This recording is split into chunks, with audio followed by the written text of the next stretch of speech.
Avvalambor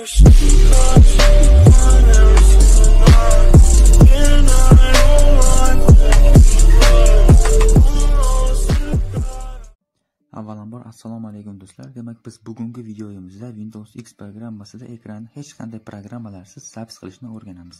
Bunda biz video klipiga qilgan zapislarimiz zapisni internetda o'tirganimizda, videolarda yo bo'lmasam o'yinlarda zapis qilsak bo'ladi.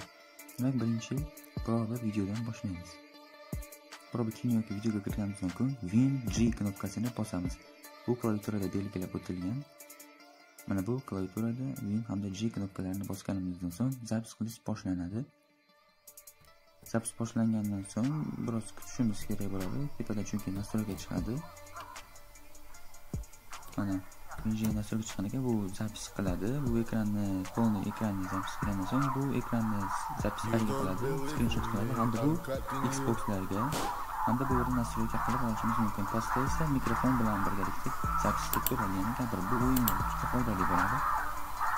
Shunaqa zapisni boshlasak bo'ladi. Nastroyga kirganda turli xil nastroyga to'lashimiz mumkin. Kачествоni, звук kачествосini, hozirning videoni kачествосini pastroq qo'ygan ekanman. Bunda hozir ko'rdim. Zapisni to'xtatsak, chiqsa ham bo'ladi. Endi biz shu video klipiga kirganimizdan so'ng bu yerda mana qilgan zapisimiz ko'rinib turibdi. Kirib ko'ramiz. Bu MP4 formatda zapis bo'ladi. Bu aytganimga biroz xiraroq formatda. Internet yo'qligi sababli hozir sizlarga o'yinda zapis qilishni o'rgataman. Win, Alt hamda G knopkasini bosishimiz kerak bo'ladi. Biror misol uchun kontrol o'ynayotgan paytimizda mana. Demak, Win, Alt, G knopkasini bosamiz. Zapis boshlandi.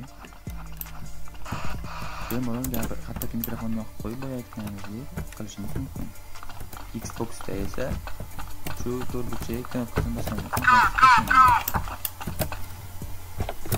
Demak, hozir mana bir necha marta zapis qilganman.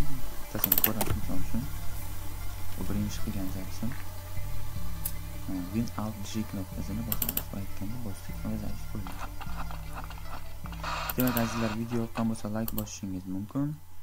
Savollaringiz bo'lsa kommentariyada qoldiring. Kimda qanday muammolar bo'lsa, kanalimga podpisatsiya bo'ling, chunki bu kanalda yangi videolar qo'yib boraman. Hammaga kattakon rahmat.